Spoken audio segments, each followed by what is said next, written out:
All right, Matt, third fight on this prelim card. This is an awesome one. I already consider this to be possible fight of the night. Banger at 145 pounds. We get the governor, or is he the Newfoundland Terror, Gavin Tucker, Canada's own, taking on Justin James, the guitar hero, shredding on the sticks. Not on the sticks, on the twigs. Not on the twigs, shredding on the guitar.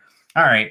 I digress, Matt. I'm really excited about this fight, and I can't even make words because Gavin Tucker, for what it's worth, he's a guy that came in to his UFC debut, basically a relative unknown. And I'm going to preface this by saying it was the first card that we ever went to in 2017. So he's the hometown guy fighting at a Titans MMA.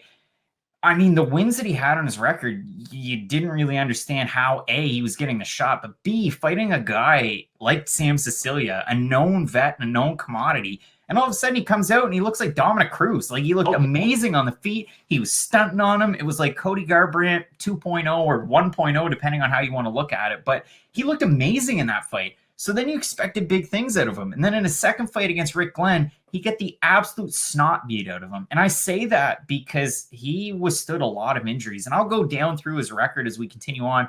But he comes back, fights again in Canada, and he's taking on Sungwoo Choi in a fight that I'm sure Choi was favored to win that one. Gavin Tucker came out and looked great. His takedowns were awesome. His submission attempts were awesome until he won the fight by submission. But his work on the feet was great. He's a southpaw. It looked like classic Gavin Tucker in that fight. Now, he wasn't doing the dancing. He wasn't stunning, but he put on a really gritty, grimy performance that maybe people wouldn't have expected following that fight against Rick Glenn. Well, over on the other side, Justin James, in my mind, fights a lot like Gavin Tucker. I mean, he's a guy that's a coach at Extreme Couture in Vegas. He took the fight against Frank Camacho on really short notice that I'm sure a lot of people are familiar with and blew him out of the water. He came out just throwing absolute fire, which you need to do in a fight like that. Coming in on short notice, you had to expect Justin James was going to throw the kitchen sink at him. It landed. He picked up the huge knockout win in the first round. But this is a guy that's been winning for quite some time. He's on a tidy little win streak right now. Overall record is 16-4. Really low stance, lots of power shots. I mean, like I said, very similar fighters. And if you want a little tidbit of a weird nugget of information, go look at Justin James' record from the regional scene, because he's a guy that wrestled in college 4 years at college in Michigan. He fought Daquan Townsend twice as an amateur. Daquan Townsend fought at 205 in the UFC. So it's absolutely wild. This is an awesome fight. I mean, height-wise, reach-wise, everything considered, they're very similar in those regards, and the odds are quite close too. Matt, what do you make of this fight? So shout out to Frank Camacho ×2 for these episodes. Not really a name that you think we'd be talking about a lot. The Justin James fight against him, I'll be honest, I thought Camacho was going to go out there and probably beat the brakes off him because he's kind of good everywhere. But Justin James, here's the important thing. You had kind of mentioned it. It's not like he just went out there Francis Ngannou style against Yair Rosenstrike and just threw crazy shots and then one landed. He was actually really technical in his striking against Camacho. He had a nice overhand right, and then he kept on throwing that lead left hook that was going around the guard of Camacho, and he landed that with a lot of power too. If you have that power in your lead hand, like, you're just a naturally really powerful puncher. And that's the thing that I worry about with Gavin Tucker. The Rick Glenn fight, there's some performances for some fighters that are just always going to stick in your mind no matter what. Gilbert Burns, who's, I'm a big fan of, the Dan Hooker fight always stands out in my mind because I'm always like, well, Dan Hooker did KO him pretty bad in that one, in the first round of the fight. And with Rick Glenn, who I think is a good fighter, but I don't really consider Rick Glenn, a top 15 guy. He'd be outside of the top 25. He really, yeah. WSOF, great. Oh, yeah. Like him and Justin Gaethje, they're right neck and neck in my book. But what Rick Glenn was able to do to Gavin Tucker was A, extremely surprising, and B, really disappointing too, because you thought a guy from Atlantic, Canada, not a place that's very represented in the MMA world, was really going to break through and kind of become not a mainstream star, but at least be a guy who was going to have a lot of hype behind him. And for him to lose that way was really disappointing. In his last fight, I understand he won, but it wasn't like this crazy good Gavin Tucker performance. I wouldn't take that to the Sam Cecilia fight. I disagree with you. I think Gavin Tucker, he looked amazing in the Sam Cecilia fight on the feet, but he looked a lot more well-rounded against Sungwoo Choi, and there's two reasons why. In the first round, he was beating Choi. Choi was getting up against the fence, and he threw an illegal knee. Tucker did. And all of a sudden, referee takes a point, just like that. No ifs, ands, or buts. Tucker tried to kind of dispute it a little bit, which the broadcast said that's probably not what you should do, and it's not. But he knew from then on he really needed to work to get the finish, and he was able to get it. And he looked great in that fight. Now, again, I say these guys are similar. Gavin Tucker isn't like a coach at Titans. I mean, you got Peter Martell and company. This is Tucker's first fight outside of Canada. You've got a coach in Justin James at Extreme Couture. Now, Does being a coach mean you're a great fighter? Well, look at Justin Buchholz. Doesn't really translate for him, but if you want to look at a fighter like Brad Riddell, the former striking coach at Tiger Muay Thai, or his replacement in Rafael Fiziev, it can work for some guys. So it's a really interesting fight. We could spend hours on this one. I think it's a great one. So really, when we get down into the nuts and bolts, how do you see this one going?